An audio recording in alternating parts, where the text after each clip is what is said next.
Hi everyone. Here we are again in one more episode of our BetaCast, still focusing on a very important topic, which is innovation policies. This is the place where we invite you to follow inspirational interviews and good conversations around innovation and collaboration. We want to nurture these conversations on thematic seasons, and you can be part of it regardless of your background or profession or market sector, because innovation is not only about collaboration, but also collaboration should be a key thing on democracy, or in other words, as a way for policy making or innovation policies, the focus of our season in partnership with Google.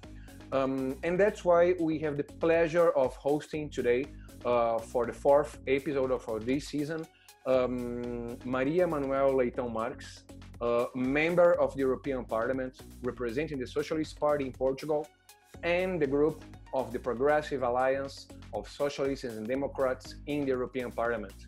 Dear Maria Manuel, it's a pleasure having you here, and thank you so much for accepting our invitation. Thank you very much, Alison. It's my pleasure to speak with BetaE about this crucial and important subject and issue, that's innovation. Why it's so important, it's what we are going to discuss, taking my experience in the past as minister in Portugal and also my recent experience as member of the European Parliament. Amazing, and this is the way I would like to kickstart a conversation, because for the ones who still don't know, Maria Manuel was member of the Parliament in Portugal between 2015 and 2019, and also the Secretary of State for Administrative and Modernization in Portugal between 2007 and 2011. Not to mention the fact that you have a doctorate and a postdoctorate in economics, and that's the point where I start to start this conversation with you. I know this shit goes without saying, but considering your educational background and professional one for sure, being also Secretary of State, how could you frame the importance of technology and innovation for business and society in the current scenario, and the importance of policy making to nurture these efforts for the common good? Thank you for the question. Of course, for business, innovation is crucial, but this we know from a long time ago, that without innovation, business are not going to survive. We don't need to innovate every day of our life, of our business life, but we need to pay attention to the more innovative one, our competitors, and also be innovative in different aspects. But nowadays, also for public sector, and I run innovation in the public sector, I create a laboratory for public sector innovation, and I was minister more recently, and also for social sector. I also supervise an important program in Portugal, namely for social innovation, that is innovation with social impact. It can be profitable for startups, for enterprise, for companies, but with social impact also. So innovations at this moment is a very horizontal issue that we discuss in society, and that is very important in the near future. And also because technology is very disruptive nowadays and are going to change not only our business, but also probably our life. Thank you, Maria Manuel. One more introductory question, just for us to figure out what we are going to talk about in this conversation. For those who do not yet understand clearly, can we also begin by explaining what is the role of the European Parliament in deciding key topics for the European innovation ecosystem? How are any market issues transformed into legislation? Could you, I know this is not an easy answer, but if you just try to quickly frame how it works, even for any interest stakeholder, being a startup or an investor or a given company, feel able to be more involved in these discussions? I'm trying. It's very complex because normally in our countries, the parliament is the legislative power. Sometimes share the power with the executive. In other countries, only the parliament or have the right to decide in what concerns legislation. In European institution is different. The parliament has not legislative initiatives stricto sensu, if I can say like that. It is a co-decision process between the parliament and the council, and the initiative is from the commission. But the parliament had a lot of tools to push and press commission to legislate in concerning innovative matters and other matters, fundamental rights and so on.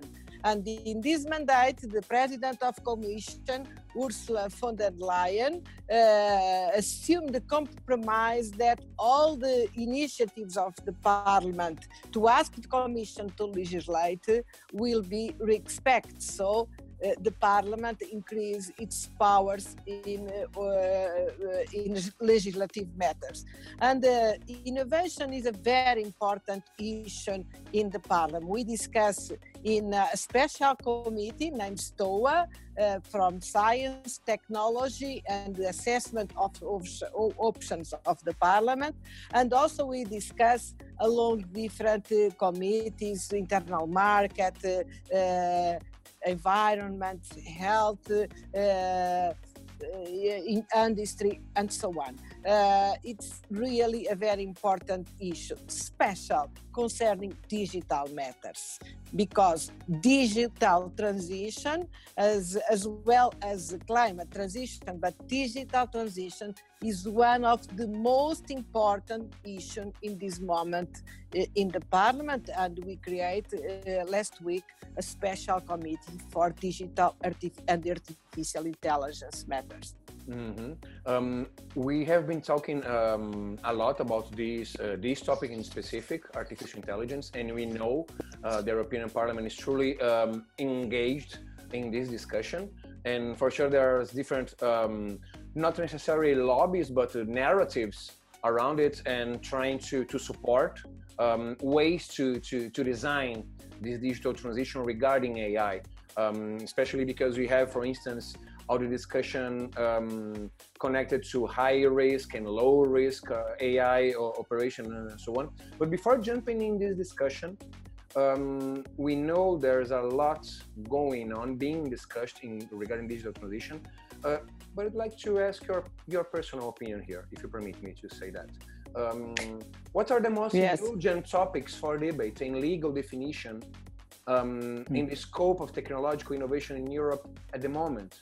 Because you can talk about AI, but there's also blockchain or data access or privacy, net neutrality, online platforms, copyright. Some of them were already discussed last year, for instance, or had a final legal framework, and some others are way behind, still being discussed. In your opinion, what's more transversal or the most urgent topic to be tackled? It is difficult to answer, but of course data is the most important from my opinion, because there are no artificial intelligence without data. And data, how to collect them, how to keep them, how to share them if possible, how to protect their owners' privacy problems, but not only if the data are not, even if the data are not personal data, they can be important for a company to keep them or to share them. So from my point of view, it's a personal opinion, data is the most important issue. And if you hear from the commissioner Thierry Breton, the project on European data spaces, and the European data spaces on health, mobility, and so on, you see that to be competitive in Europe, we need to organize ourselves concerning our data. It's a priority for European Union competitiveness with other important global actors in the digital world. But it's not the only one. After we are discussing, of course, ethical aspects of artificial intelligence, even regulation of the platforms with Digital Service Act, and so on. But from my opinion, this is the most sensitive and the most important from an economic point of view for European Union to organize as European data spaces. Mm-hmm. And this concerns cloud, connectivity, and so on, so many technical problems you know about. Mm-hmm. Sure. And also, this is not only our opinion, but if you permit me to say, data is a starting point for, let's say, the majority of tech-related business. Without data, you don't have a business. So would you like to highlight any specific achievement in the European Parliament regarding data? We know there are lots of different initiatives, but since this is the most important for you, would you like to reinforce or to highlight some specific topic which has been developed in the European Parliament, or on the other hand, still has to be discussed and organized? For the moment, we are starting, and we waited in March, if the crisis doesn't happen, for the first documents. We received the strategy is the most important. For me, the most important strategy we are discussing is European strategy on data. But for the moment, we have no legislative projects from the European Commission. It's initiative, and we are discussing. We are preparing own own initiative reports on these matters, on ethical aspects of AI, and we are informing the Commission, and we are preparing ourselves as members of the Parliament, and the Parliament itself.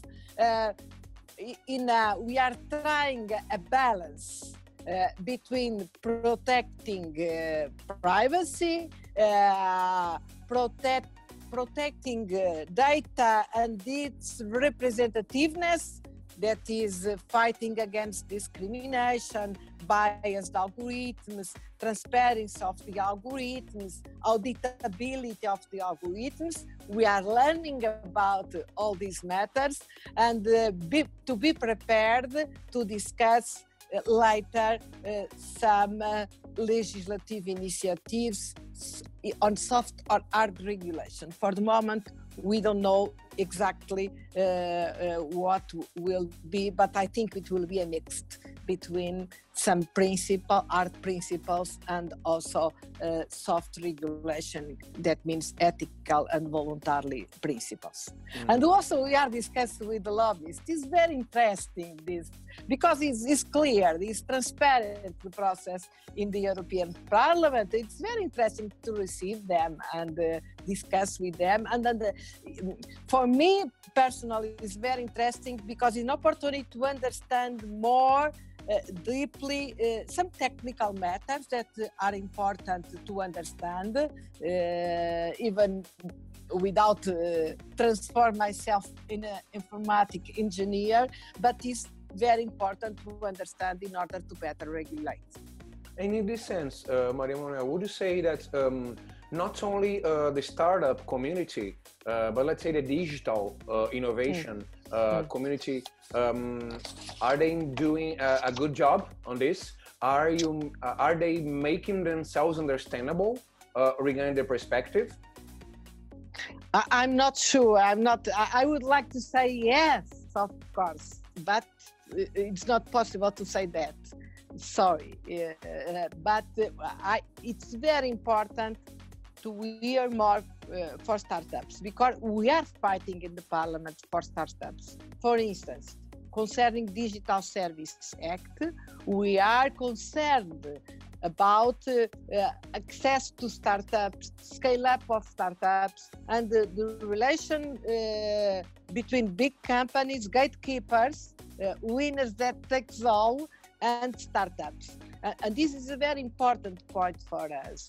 And I know, and I'm sure to answer you, that big companies pay a lot of attention of what we are doing in the Parliament, and how we are going to regulate, and we are going to decide, and how we are preparing ourselves, and we discuss with ourselves. The Parliament is very interested from this point of view, because every day, before the crisis, now it's not possible, there are a lot of discussion and events in the Parliament from 8 a.m. to 8 p.m., sometimes later.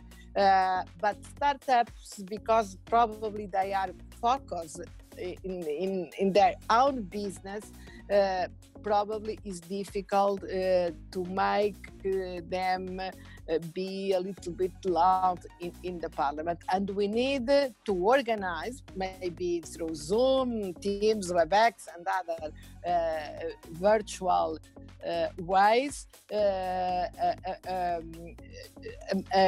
to hear more from startups. For me, it would be very interesting to have this opportunity to discuss more with startups, because startups and SMEs are different. SMEs, they have their own organization, very well represented in the Parliament and the dialogue with the Parliament, but it's not the same. Mm-hmm. Yeah, we are jumping in three different paths, very interesting but different paths here, and we try to go through all of them. But first, I'd like to reinforce just what you said, which is actually an invitation for you, the ones who are watching this episode of BetaCast. Please, if you understood well, yes, our Portuguese member of the European Parliament here in front of us is just saying, please come after me and share and make your voice heard, for her to understand how to better manage and help all these entrepreneurs, right? This is what you're saying. It's my job. Yes, it's my job to help you, one startup, two or more.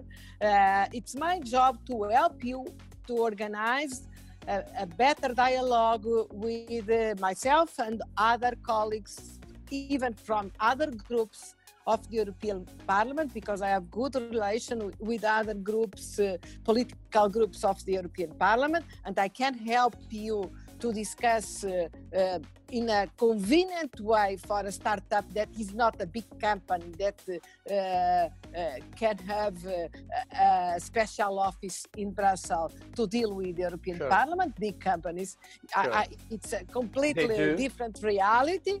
But we can do using digital in order to discuss at the same time with different MEPs, with one MEP, to meeting with MEPs, not going to the Parliament in Friday morning to meet a MEP, but we can meet by this way, and it's my pleasure to discuss and to hearing from you new ideas on the matters I follow in the Parliament, and to help to do the same with other MEPs that follow other dossiers in the Parliament. It's not a favor. It's my job.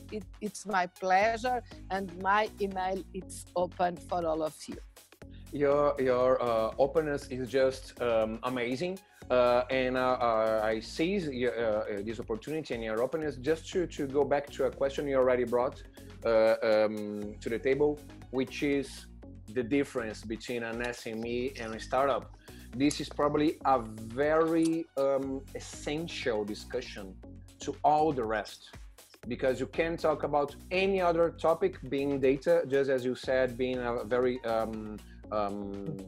essential one. But even before this, it's how to frame and understand the real activity or the real characteristics of an SME versus a startup. In your opinion, Manuel, please, why it's so hard to set this difference up? Is because the startup community isn't pushing so hard to build this differentiation, because in the end, I wouldn't say that to keep things as it is don't help them to thrive. Should be really important to understand the difference when it comes to policy making. Why do you think it's so hard to make the separation? It's always is difficult to fight against the incumbents. And the concept of SME is very well established as well, and it's good because SMEs are very important to be supported. For sure. In Europe, for sure. Yes, and there are so many exceptions concerning state aids, competition policy, funds, and so on that discriminate in a positive way SMEs. So it's a concept that very well established in the different member states and also in European institutions and in European regulation. Startup is a new concept. And in the first moment, we can think it's the same. It's a micro company. It's not a micro company. A micro company, it's a different reality from SMEs and from.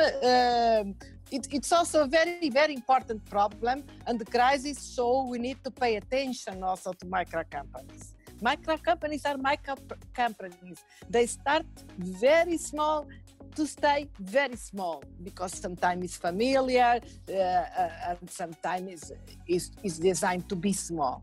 Startups are designed to be big companies, to scale up this idea if succeeded, if the idea is good. So the concept is different, the function is different, and the problems are different. Sometimes the problems are the same for big companies, small and medium and micro, for all the business world. But startups have a different function, is promote innovation, is to risk with a very innovative idea that can be transformed into a large company that have significant impact on the existing market or may even create new markets. And this is a very important point. So, but in the life, it's my experience. If you want something that is disruptive, that is radical innovation, that is disruptive innovation, and this is from the regulation and policy point of view and innovation. We need to think This like is this. Disruptive when it comes to legislation. This is rapid. From the legislation point of view, you need to fight for a lot to create space and to explain to legislators the differences. It's why this role is from the ecosystem of startups.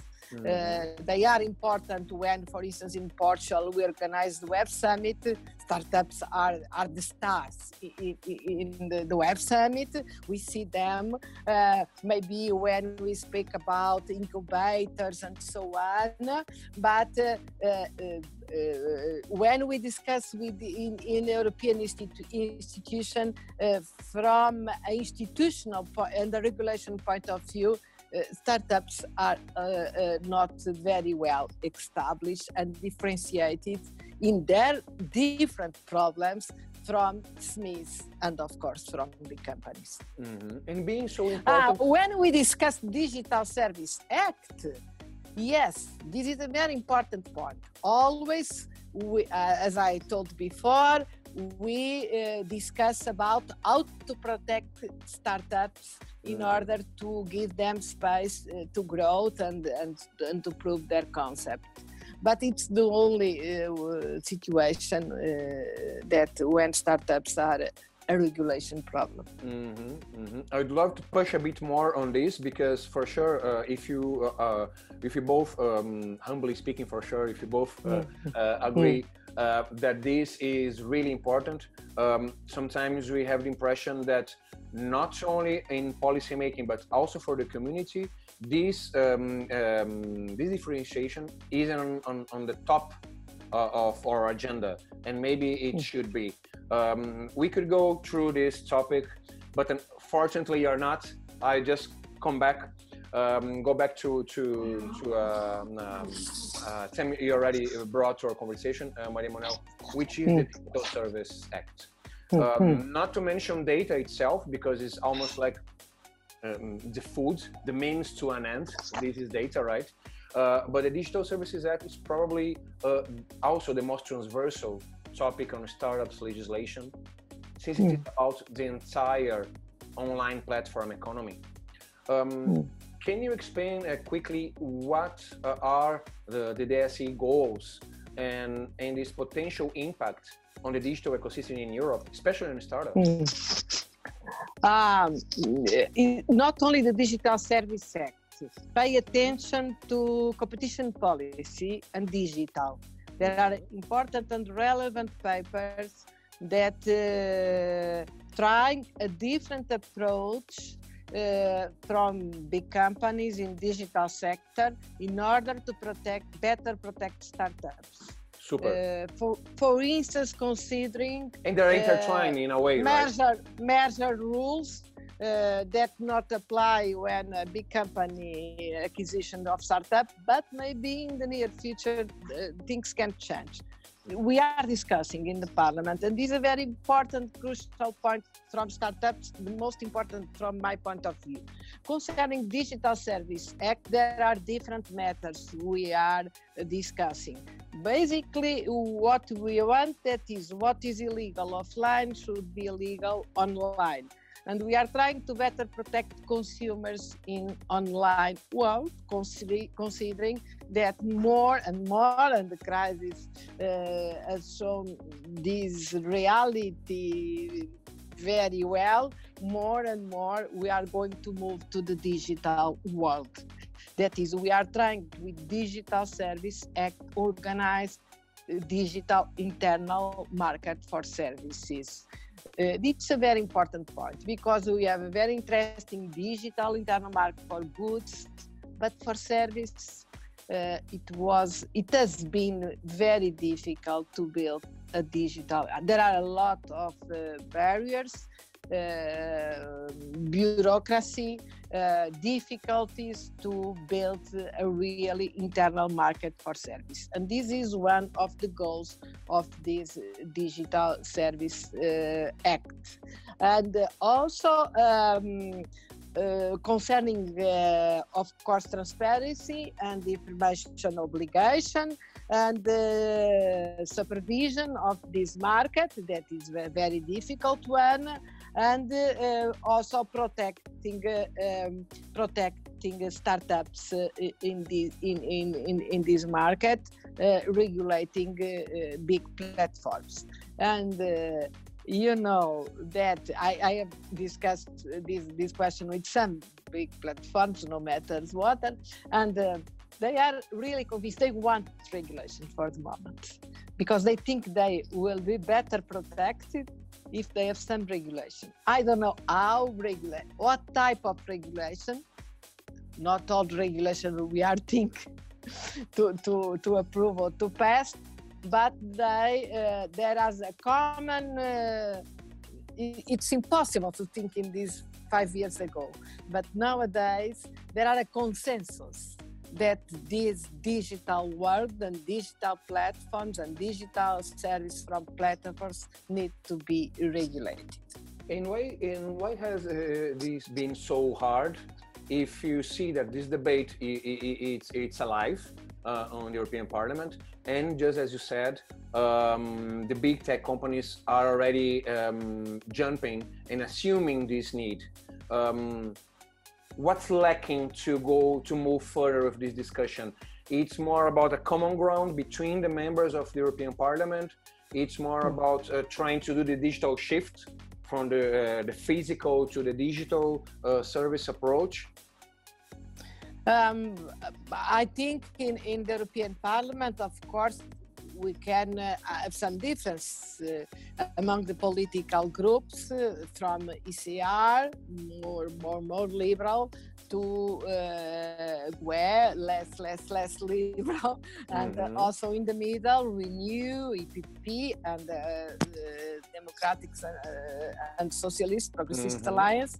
That's my group. And it's important, and thank you for this, for sharing. It's important to understand this range. For us, consumer protection is a crucial point because it's very difficult it's more difficult to protect consumers in digital world than in physical world. But we are fighting to a level playing field between online and offline, and this is a very important point for us, of course, to protect consumers' rights and information, personal information, but also in a world that is not fighting against platforms. Is also to find a balance between our rights and their business. And so let me use this as a hook for another question, which is maybe just a common sense. Maybe platforms would prefer will but I think in this moment I have no doubt that the future Digital Service Act will replace e-commerce directive will be not only self-regulation, will be what we can call hard regulation, maybe a directive or a regulation, but this doesn't matter that we cannot reserve some spaces to self-regulation or at least soft regulation. Let me give you the example of GDPR is a mixed system. And it's important that you brought this topic because we had some discussions even during the season about self-regulation, but as we know, everything is interrelated. So we couldn't talk about self-regulation for big companies and have the states or the European Union allowing them to do so. But then what about the other stakeholders? We know that for doesn't matter how strong is the way a startup is envisioning its future, they are not such a big player as a big tech company and don't have the support of politicians for designing this future. So we are still in a blurred or how can you say third way intermediary moment between a desert territory and a more regulated one. And this was the hook. Yes, and this is what we're trying to do, is to build an European model for digital world. As we did with GDPR, we can export to other continents, as we did with GDPR, including Japan. That is a regulated model, but without stop innovation. This is, of course, a red line. We don't like stop innovation. But from my point of view, we can design innovation paying attention to the rights to the owners of the data, to the protection against discrimination in data sets we are using to the algorithms, and these not opposite goals. They need to be from the very beginning, for the scientists, of course, for the developers, for the innovators, for startups, a concern from the very beginning when innovating. Especially because when it comes to the innovation narrative, it's pretty common to listen that this is about overcome obstacles or understand the context and make it better. So if you have any kind of regulation or any kind of public policy for the European market, and not only this, even abroad, okay, you just have to figure out and design and do your work respecting this reality. So this is innovation is about. It's not about creating a parallel universe or parallel reality. It's acting on this and improving it. Yes, so of course. There's no. It's pointless to, in a personal perspective, for sure. It's a bit pointless to say that regulation stops innovation. And I was going to share this question with you as well, because you can hear that, okay, maybe we are going to set a potential loss of competitiveness of European startups due to the propagated excess of regulation on certain topics. I'm afraid your answer is no, but let me ask you openly. Do you agree with this? And what topics would you say the regulation would be more present or not? Because just as you said, we shouldn't overlap this discussion. Like one thing is one thing and another is another. No, Alison, is a very good, very interesting question. We need to keep discussing because there are different examples. But let me give you an example. Of course, we have high risk innovative products or services and low risk services, and we need to deal with them in a different way. Maybe for the higher risk, we need be more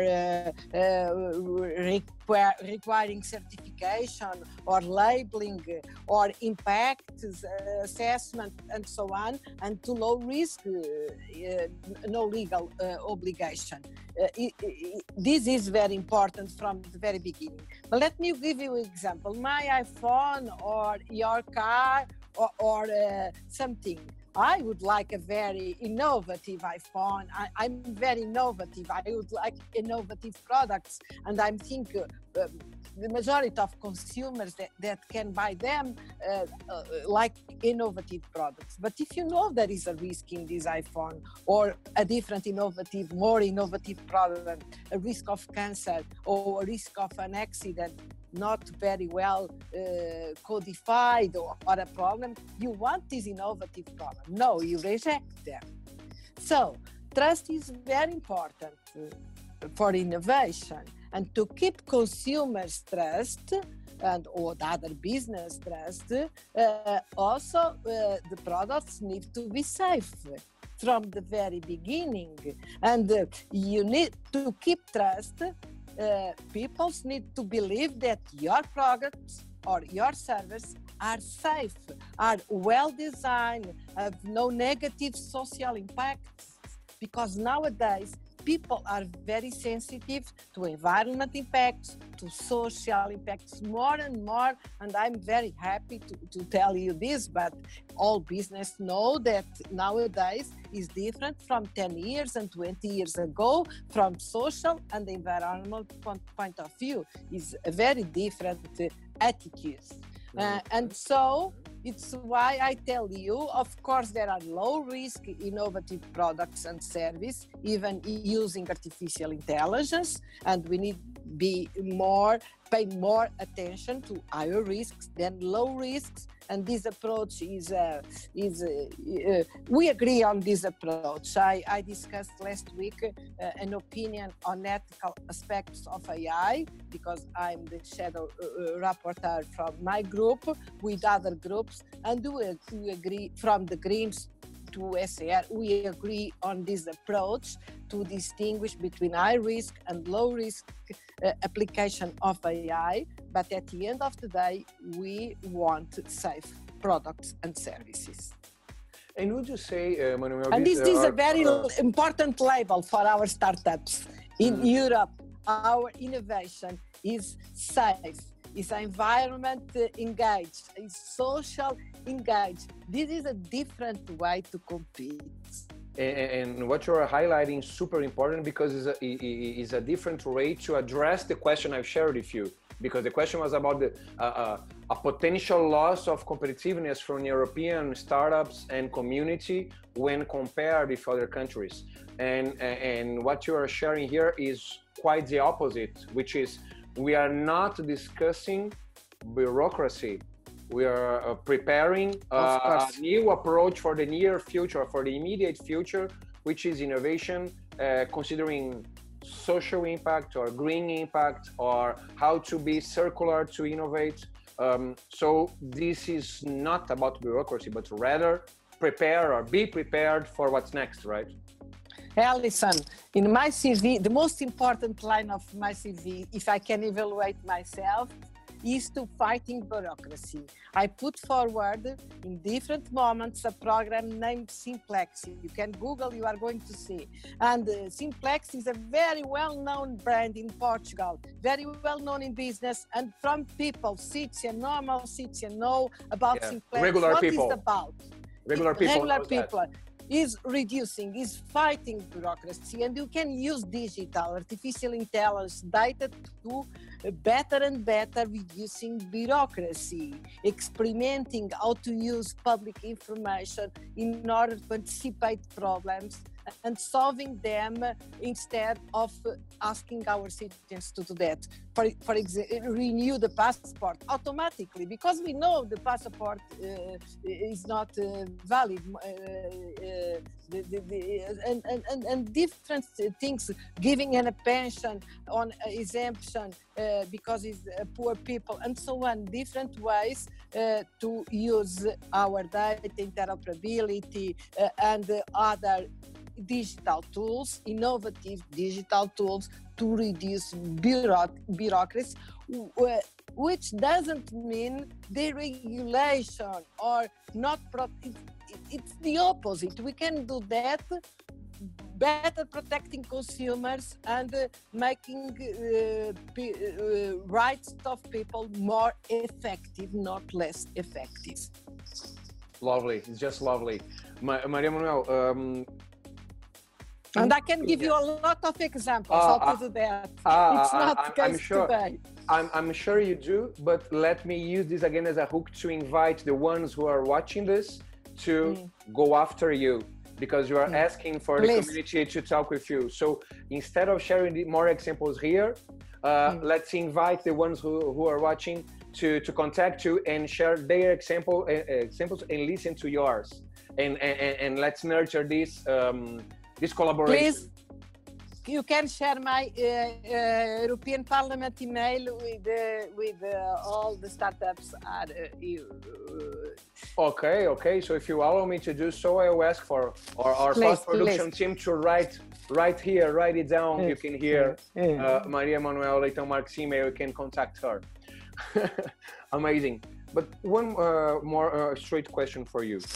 Do you believe the current long-term budget being discussed, we just started the discussion, do you believe this budget is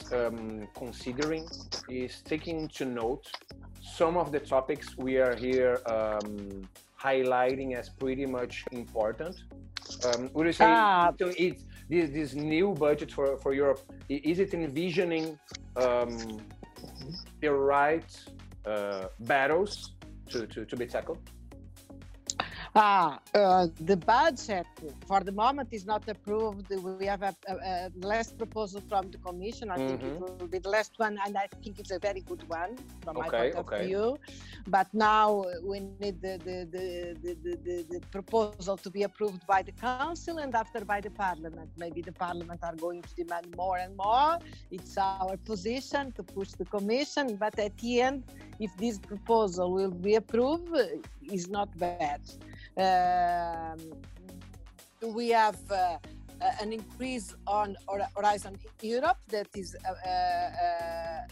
money for innovation and for science and for technology, and this is a very important increase in the budget, and also special money in the proposal of 9 billion for digital transition. Maybe it's not enough, but is an important position of and decision in the budget allocation. Problems, the crisis, and we don't know in the moment what countries are going to need to these economies and social problems they are going to deal with. Health problems and so on, and also social problems after the layoffs period. It's a very big concern for me. And second problems, that is a problem in the European funds and budget, is the time to the money arrives to innovators, to scientists, to business, to companies. It's a big period, it's very bureaucratic, and from my opinion, we need to redesign from the very beginning all the procedure of the European funds in order to assure the money arrives in a very fast and simple way to innovators and also to other citizens and companies that that apply for these funds planned in the budget. This is for me, because with this crisis, if the money arrives in 22 or 23, it will be a very difficult problem for innovation, and we need. The crisis shows us we need more and more innovation in business, in health, in public sectors, and in social sector. The way we deal with these problems, and not only during the crisis, not only to solve the problems of education or health problems during the crisis. It's a structural problem of Europe, how to pass the good idea, a very good idea, a very good result of a scientific project to business, to a very good business, to a very good business. So in this case, you are talking about two different, maybe two sides of the coin, which is the first, how to make this budget to be addressed to the final users more quickly, and then how to very quickly. It's not more. It's different. We don't. It's not. An incremental innovation. It's not enough in this moment. We need a radical innovation in all the procedure. It will be very difficult. And the second point is super related to this, and it's amazing your approach, which is the other side, or the complementary one, at least here in our conversation, in my opinion, which is the accountability for that. Okay, I can share the budget, but then what can we use with the results? How can we apply the knowledge which was generated by this budget? How can I spread out the results and make it available to the community, right? And it seems by your answer, the previous answer, that for you this is so important as the budget sharing.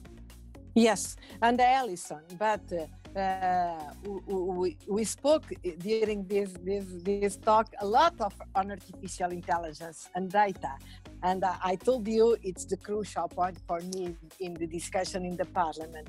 Special data. Why not to use data and artificial intelligence also to a better assessment of the results?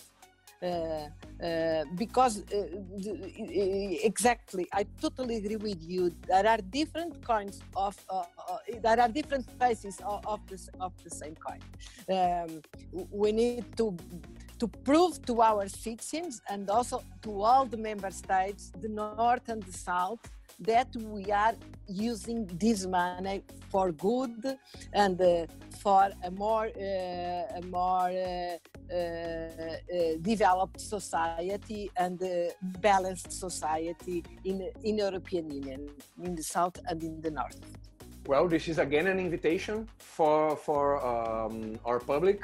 watching this interview, which is maybe you have a major opportunity to run a pilot, how to better access and how to better evaluate this distribution and the results. Yes, please. I would like to ask all of you, please send us the ideas how to faster European funds, how to reduce bureaucracy in the European funds, and also how to better access its impacts. This is just amazing. I know we are almost running after time, and in order to respect your schedule, I just would like to share a last question. Maybe it's also a proposition. Then it's up to you, to your work. If you permit me to say, for these 10 years experience of BetaI, but especially in 2020, we have been really involved with the idea and the practices of collaborative innovation. I mean, more than open innovation and more than just talking about building innovation ecosystems, we are making a more tangible approach on what does it mean to innovate in such a contemporary and competitive continent as Europe, not only to mention all the rest of the world for sure.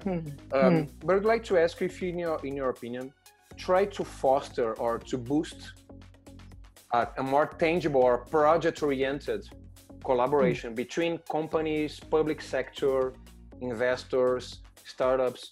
Could this be a way of designing public policy for innovation? Like intentionally converge these efforts to common projects to reinforce this complementarity between public sector, between investors, between big companies, between startups, and try to make this action a legislation itself. Do you think this makes sense? It's a really open question to finish. I said yes.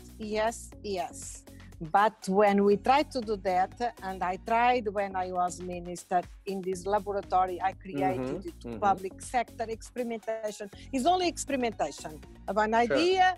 I'm going to experiment in a collaborative way between different public sectors, a new form to organize a public service. If it succeeds, of course we can change the law if necessary or put it forward. If not, we are going to experiment a different way to solve the same problem.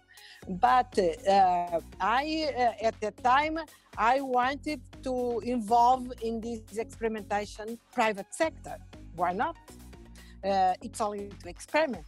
But it's very difficult taking into consideration the public procurement rules. And so... this is a lab by itself. Yes, and so we need to find a way and to change legislation in order to facilitate this collaboration among public, social and private sector, or among private and public sector, to experiment new ways, new forms to solve public problems, because private problems is a different matter, is their business. We are not going to collaborate with the private sector to do their business, but they can collaborate with us in order to improve public policies. We do that in an easy way with our scientific community. I put forward a very important program, for instance, in artificial intelligence, but with scientific community is easy, but with the private sector, do the same with an important company, with a startup, is a very difficult problem to solve.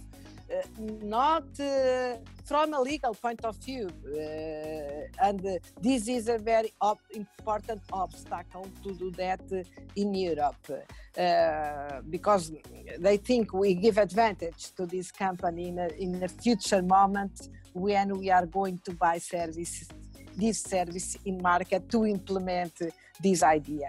But this is a problem we need to solve in a very fast way, because in Europe we need to be more innovative and bring good ideas to the market in a very fast way, or bring these good ideas to the public sector in order to improve our public actions.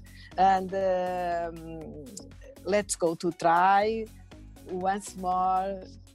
Send me a good idea on that, because public procurement is a matter from IMCO committee, my committee, Internal Market Committee. Be sure that you face your openness as a true, a real call to action to share with the community and to make it these proposals reach you to be considered. Manuel, almost. It's a pity you have to finish, because it's amazing to feel your engagement with the topic, the way you share your thoughts and your experience with us. Thank you so much. I don't know if you be in your position, if you'd like to just to finish, if you believe there's something we really missed, but we should talk about. If you want to share. No, I think we discuss about everything and probably nothing. No, we discuss a lot of things. I think the most important ones. But science and technology is moving very fast. And regulation is difficult to move so fast. But please, probably next year I have different ideas on the matter, because things are going very fast. We haven't discussed on blockchain, and the opportunities on blockchain. Smart contracts is very also important, how to deal with them, and how to use blockchain also to reduce bureaucracy and to improve safety of products is very, very important along this chain. There are a lot of things we can discuss, but I think the most important we discuss. And please, again, I'm open to receive your contributions, your ideas, and try to use them in order to improve my job in the Parliament and to share them with my colleagues, because the work in Parliament normal is done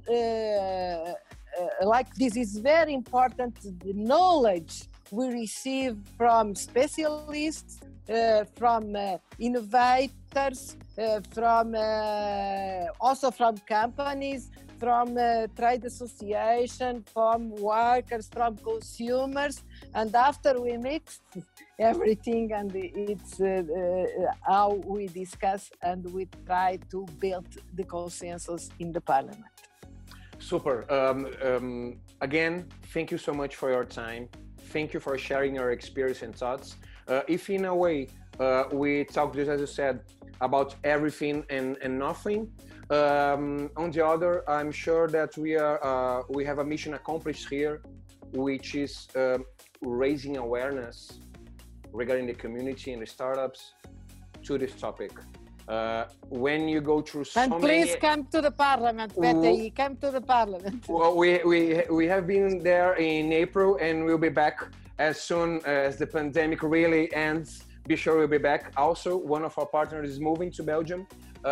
Be sure we keep in touch. But your mission is truly accomplished here, which is raising this awareness for the startups.